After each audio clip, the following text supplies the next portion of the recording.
fossil record of plants, supported by the taxonomic, anatomical, and genetic comparisons of living plants, support the idea that plants have not always existed. In fact, plants have not existed for the majority of Earth's history.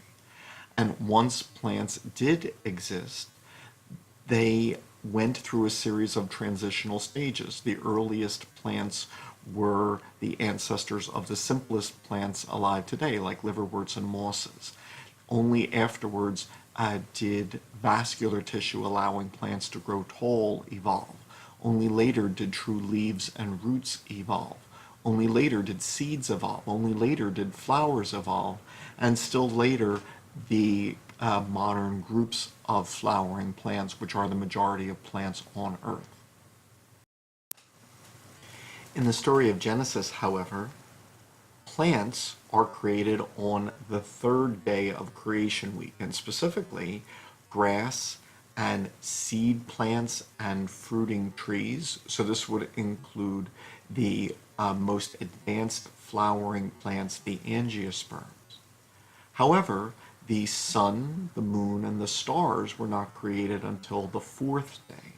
And so in this account, every kind of modern plant is older than the sun, the moon, and every star in the universe. Many biblical literalists took this as face value, with the idea that plants were older than the sun and stars.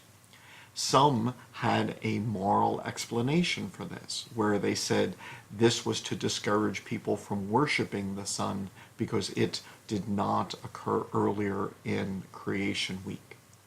Whatever the cause, many theologians took this relationship between plants and the stars in the sky literally to mean that plants predated most of the universe. Do birds have a special relationship with fish? Biologically speaking, no. Birds are tetrapods, like amphibians. Birds are amniotes, like reptiles and mammals. Birds are specifically descended from theropod dinosaurs. And so birds have far more in common with land vertebrates than they do with fish. However, in the biblical creation account, birds and fish are created together on the fifth day.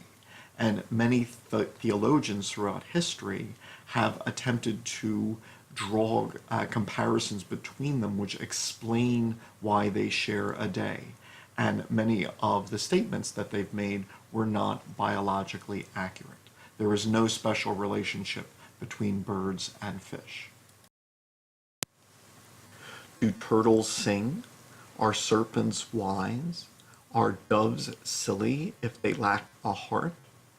These are just a few examples of statements made in biblical translations referring to animals. Now, obviously, these passages are not meant in a scientific sense, and therefore one could treat them more trivially. However, many biblical theologians did take passages like these literally and did commonly use animals in their moral lessons. Not only did they make statements which weren't true, such as Augustine's claim that goat's blood could produce diamonds or that horses could be impregnated by the wind, but they were then often used to back theological claims. So, for example, the mistaken claim that animals could conceive without intercourse was then used to justify the belief in the virgin birth. Many were encouraged to look at nature and see, in this trait in bees, that is a virtue. This trait in serpents, that's a vice, and attempt to draw moral lessons from it.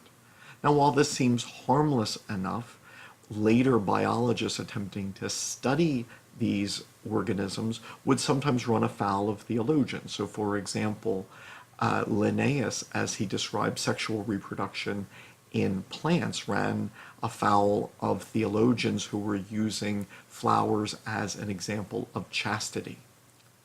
The idea of witchcraft led to horrible persecutions throughout Christendom, and many incorrect ideas of animals were tied into incorrect ideas involving witchcraft.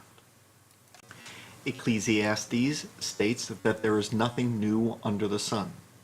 Many theologians took this literally to mean that no new animal or plant species had appeared since creation week, that evolution could not produce new species. Some disputed this, such as St. Thomas Aquinas, but the majority of the theologians held that there truly was nothing new under the sun, which Charles Darwin would dispute in his book titled The Origin of Species.